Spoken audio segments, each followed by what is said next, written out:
నీకేదో personal problem అని చెప్పావు కదా? Yes ma'am. ప్రాబ్లం తన గురించే విక్రాంత్.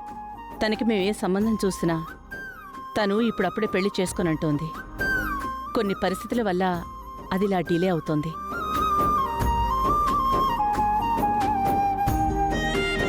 ఇప్పుడే నా ప్రేమ విషయం తొందరపడి యామిని గారికి చెప్పకూడదు.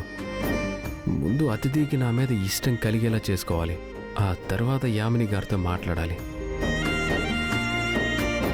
విక్రాంత్, బిజినెస్ ఎలా జరుగుతోంది? Good sir. అవును, నేను ఆ మధ్య నీకు ఫోన్ చేసినప్పుడు ఎవరో గర్ల్ ఫ్రెండ్ అన్నావు. తనని లవ్ చేస్తున్నావా? ఆ నవ్వులోనే నాకు బాగా అర్థమైపోయింది విక్రాంత్. పెళ్ళెప్పుడు?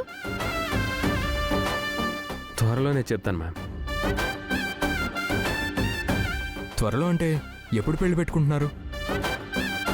కొన్ని ఫార్మాలిటీస్ ఉన్నాయి సార్, అవి అయ్యాక అన్ని వివరాలు చెప్తాను. ఓకే సరే, నేను బయలుదేరుతాను. తర్వాత ఎప్పుడైనా వస్తాను. అదేంటి విక్రాంత్, ఇప్పుడే వచ్చా అప్పుడే వెళ్ళిపోతావా? అట్లీస్ట్ లంచ్ చేసి వెళ్ళు. ఈలోపు మా బేబీ కూడా వస్తుంది, మీట్ అవ్వచ్చు. ఇంకోసారి వస్తాను ma'am. Bye sir. Bye sir. Okay, all the best. వెళ్ళొస్తాను. Bye ma'am. సరే. See you. బాయ్.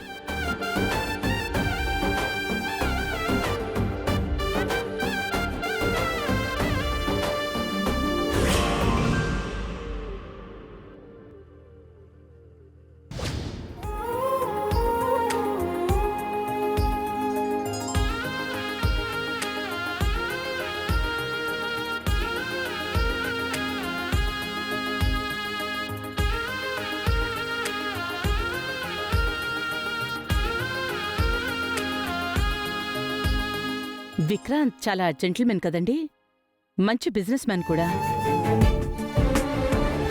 మామ్, మన ఇంటికి ఎవరో వచ్చారు. బేబీ, ఒక 2 minutes ముందు వచ్చుండొచ్చు కదా. ఏమైంది మామ్? మా బిజినెస్ పార్ట్నర్ వచ్చాడు బేబీ. నిన్ను ఇంట్రడ్యూస్ చేద్దాం అనుకున్నాను. ఏదో పనుందని వెంటనే వెళ్ళిపోయాడు. తను చాలా గొప్పవాడు. He is a very gentlemen. నీ బిజినెస్ పార్ట్నర్స్ విషయాలు నాకెందుకు మామ్?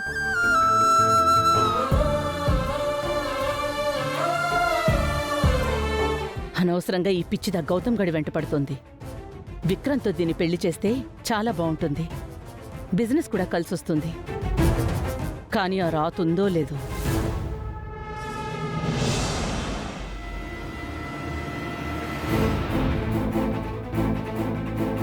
చిచి, రోజు రోజుకి పరిస్థితులు మరీ దారుణంగా మారిపోతున్నాయి.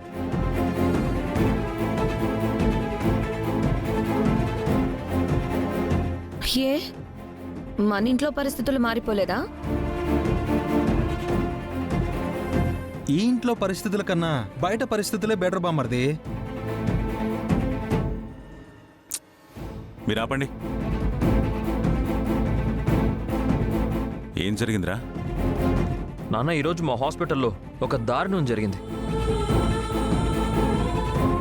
ఒక లేడీ డెలివరీ కోసం అని వచ్చింది. బాబు పుట్టాడు. పుట్టిన బిడ్డని హాస్పిటల్లోనే వదిలేసి తను వెళ్ళిపోయింది.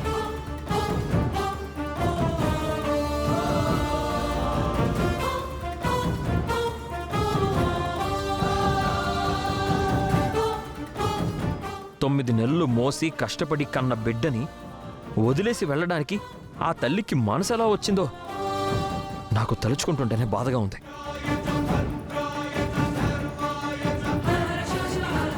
గుర్తుంది కదా, బారసాలైపోగానే బిడ్డని ఈ ఇంటిని వదిలి తక్షణమే వెళ్ళిపోవాలి.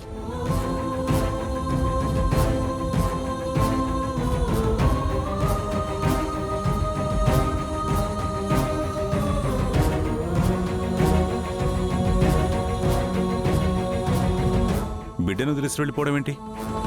అది చాలా తప్పు కదా. ఏదో తప్పును చేసి బిడ్డను కనుంటుంది. అందుకే ఆ బిడ్డను వదిలించుకుని ఉంటుంది. ఈ మధ్యకాలంలో కొంతమంది అలాగే చేస్తున్నారు బామ్మర్ది. కళ్ళు మూసుకుపోయి తప్పులు చేయడం, ఆ తర్వాత బిడ్డను కని వాళ్ళని అనాథలు చేయడం సర్వసాధారణమైపోయింది.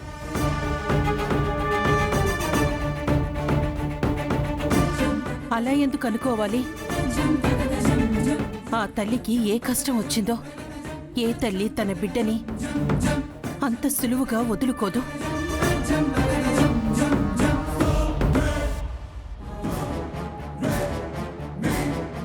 ఎవరికే సమస్యలున్నాయో ఎవరికి తెలుసు?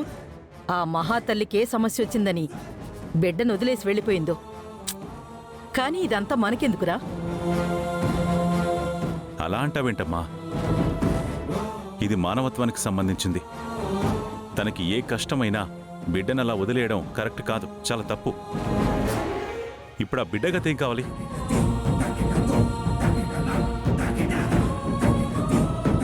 ఏమవుతుంది? ఇలాంటి వాళ్ళు లోకాన చాలా మంది ఉన్నారుగా. నువ్వు వాణ్ణి తీసుకొచ్చి ఈ ఇంట్లో పెట్టినట్టు ఆ పిల్లాన్ని కూడా ఎవరో ఒకరు తీసుకెళ్లి పెంచుకుంటారు. ఈ విషయంలో మనం చాలా గ్రేట్ నానమ్మా. ఈ ఇంట్లో 2 అపరిచితులు పెరిగారు.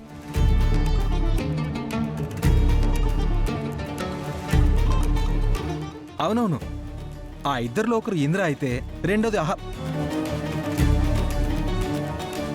బావా, అహల్య అనామకురాలు కాదు, నా భార్య, ఈ ఇంటి కోడలు.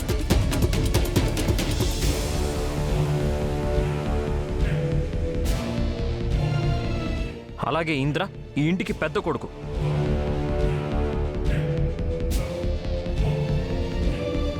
మళ్ళీ వాడి ప్రస్తావన ఎందుకురా? వదిలేయమని చెప్పాను కదా. ఇంతకీ ఆ బిడ్డను ఏం చేశారు గౌతమ్? ఇంకేం చేస్తారు నాన్న? ఏ ఆర్ఫన్ సొసైటీకో ఆ బిడ్డనిచ్చి వదిలించుకొని ఉంటారు. నేనంత తేలిగ్గా వదులుతానా? ఆ బిడ్డ తల్లి ఎక్కడుందో వెతికి బిడ్డతో సహా ఇంటికి తీసుకొచ్చాను.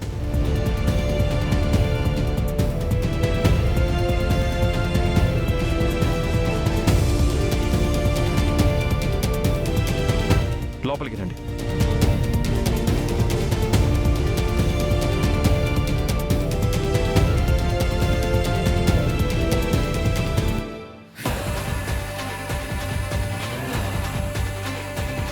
ఎందుకురా తన ఇంటికి తీసుకొచ్చావు? తనకి 4 మంచి విషయాలు చెప్పాలి నాన్నమ్మా.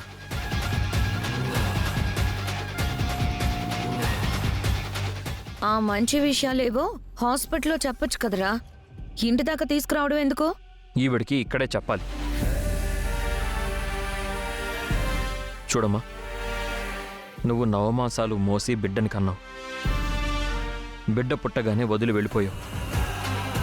కానీ తల్లి ప్రేమ ఎంత గొప్పదో తెలుసా?